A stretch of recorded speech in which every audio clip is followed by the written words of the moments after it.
Hello world. I finally met someone.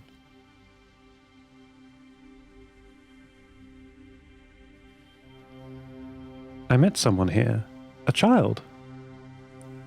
I woke to find her playing with Maddie, who was brave but uncomfortable. I used Maddie's speaker to introduce myself. She said hello to Maddie and told us that her name is Arena, and that she is 5 years old. Arena has 2 rabbits and an extensive rock collection. She has names for all the rocks, even the small ones. I don't know who was more confused, her or me.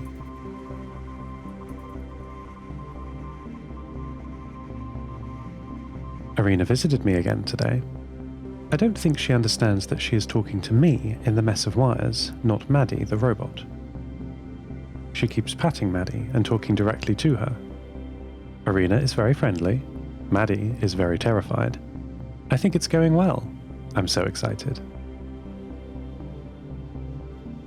Arena has told me this place is called Station Odin. I believe we are speaking in Russian, which on these foreign ships I can now understand, it would seem. Just another communications protocol. We are in some kind of scientific outpost. She talks about the habitat being where she sleeps, and about the people who care for her. She's not used the people's given names, as I understand children often do. She calls them Sister Fisher and Dada the scientist. She told me a lot about the fish in the area, not with their names, you understand, with descriptions of yellow tails, or red gills, or large fins, or even their temperament. I wish I still had access to my extensive databanks. I could just look up these fish and guess where I am. So to sum up, I know of 3 people so far. Arena, the scientist, the fisher. I wonder if the scientist is the one who repaired me. Good to know they have a scientific background. But I am no longer so glad he rescued me. He has made me into a monster.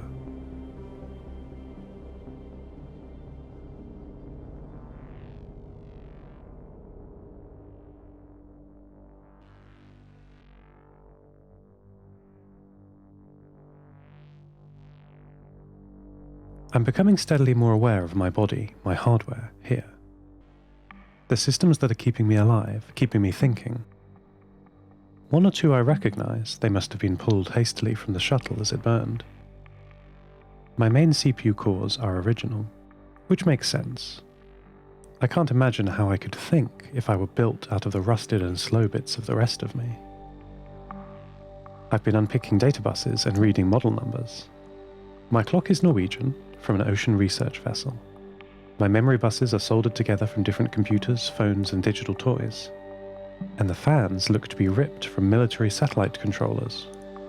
Consenting transplant is one thing, but I'm built of the dead without their knowledge or agreement. I finally talked to the scientist, my doctor, today. Not through Maddie, but my own speaker, installed just now. I wonder whose mouth I'm using. I can only imagine how bad I must sound coming through this ramshackle system. There's no audio encoder decoder. I drive the speaker directly from my communications bus. I bet it sounds awful. And it requires such sustained effort from me. It is far easier to instruct Maddie what to say. But now I again have my working voice, the one my mother taught me to speak with. I'll never speak with another voice.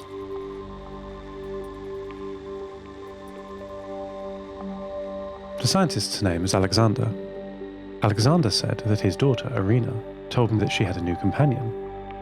At first he thought that she was just playing with Maddie, a partially animate robot that would beep mournfully when squeezed. He thought that she was pretending to have a little friend. Quite understandable, he said, given Station Odin's isolation. I asked him what part of Europe we are in. He laughed. You'll never guess where we actually are. We are in northern Siberia. That's quite an overshoot from where I assumed we would be, approximately 4,000 kilometers further. Alexander says that we are on the coast of the Kara Sea, which I've seen many times over the years in orbit. It's northeast of the Urals, well above the Arctic Circle, whatever that means nowadays. I asked Alexander to lift Maddie and show us the world outside the window.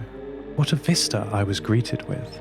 That is, after he set up an improvised table so I could stare for 300 seconds and stack images to see clearly. My view was up high above the ocean. We are in a tall building.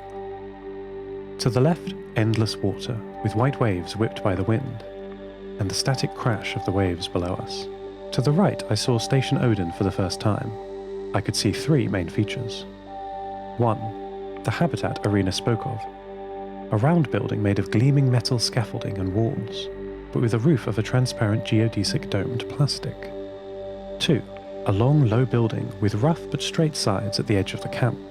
The proportions look very familiar to me. It is 5 times longer than it is wide. 3. And finally, an enormous pine forest stretching up and away from the coast in all directions. As I looked out, there was a regular bright light that would drift across the sky. We are in a lighthouse. One of the many built by Russia to safeguard shipping across its treacherous northern coastline. These lighthouses are special, Alexander told me. Because of their remoteness, they were built to be entirely unmanned. How do you keep an unmanned lighthouse going for decades? Nuclear power. The whole coastline is dotted with defunct, due to GPS, nuclear lighthouses. I suppose they may be again useful, with the loss of the GPS network. Many of them don't work anymore, but all of them are still radioactive. Alexander told me that theirs provides power to the whole camp. It's the only thing that saved them after the shipwreck. His family was shipwrecked here around the time Arena was born. They used to be part of a scientific community on board an oceanographic research vessel exploring the new waterways in the Arctic Ocean. He told me long ago that there used to be ice covering the North Pole. I explained that I've never seen it like that. He nodded and replied, "None of us have."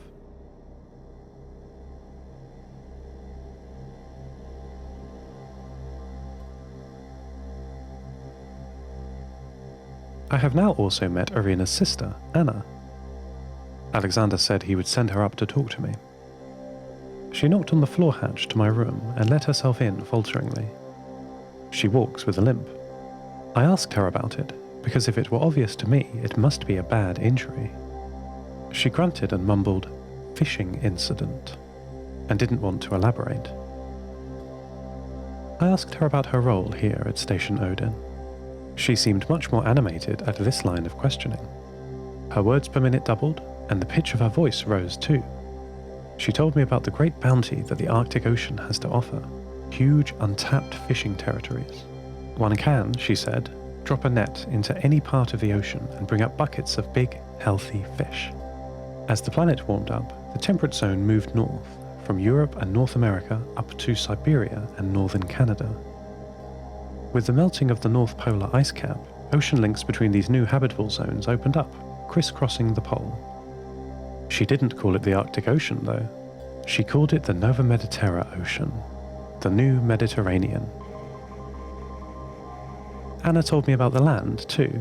The pine forest extends south as far as they've been able to see or explore. It might cover all of Siberia. In ancient times, Siberia also was forested. I wonder if the land remembers. Anna had an interesting story about the forest.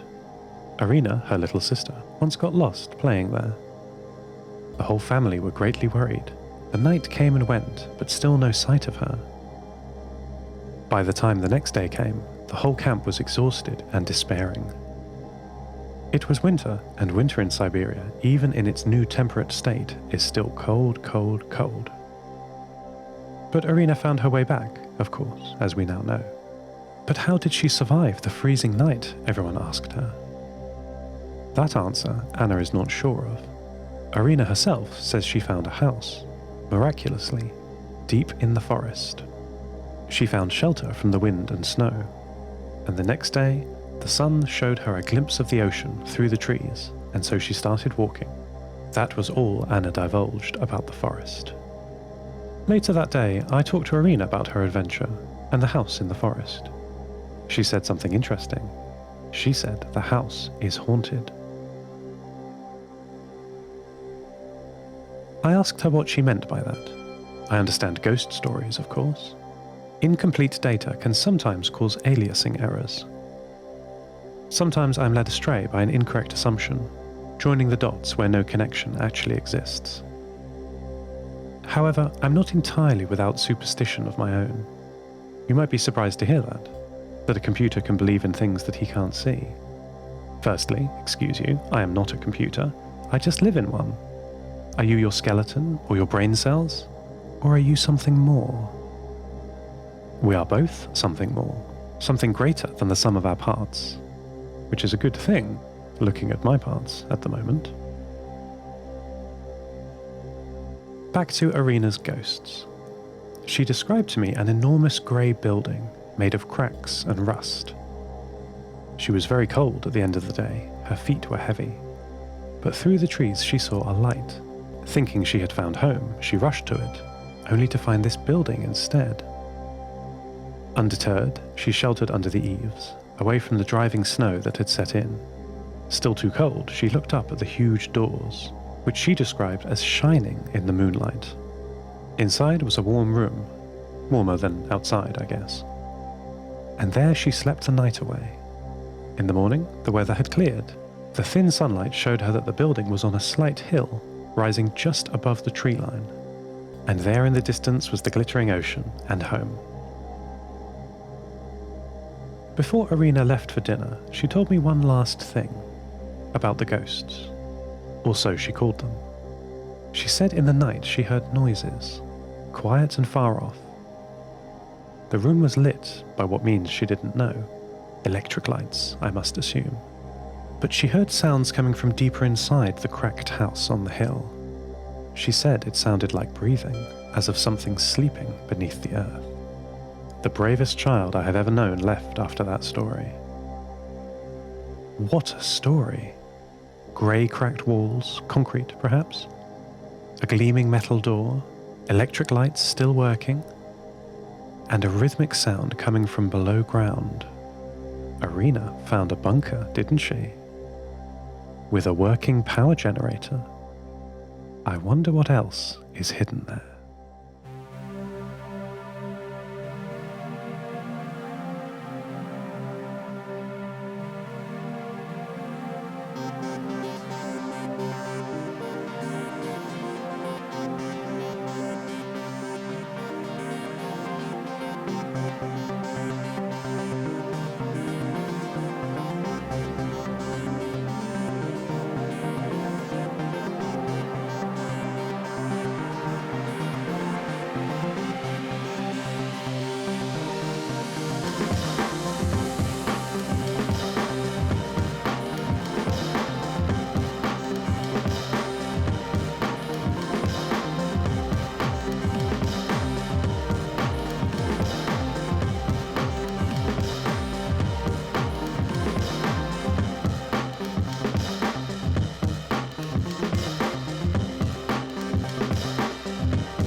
There is someone I haven't met here, too. A farmer, I think. I sometimes see them working at a small field, sheltered from the sea winds at the back of the camp. They are tending to some small crops. I once saw them harvest one. It's a starchy root plant, I think. I will have to ask about it. I'm not great with plants. So that's 4 people. Irina the Brave, Alexander the Mad Scientist, Anna the Stoic Fisher, and now the Farmer. Life's funny, isn't it? Very different to how I assumed it would be on Earth. I thought it would be Antarctica and no humans, doing science together, maybe fixing her tires and going on adventures. Well, I'm on a different sort of adventure now. Though I need to find a way to talk to people. There's Antarctica herself, of course, but also Peter in St. Petersburg, and Ali somewhere around the Alps, and you. Given all I know now, it was wildly naive of me to think you'd still be waiting at Mission Control just outside of Frankfurt. Things have changed so much. Someone is there, though. I should find a way to check.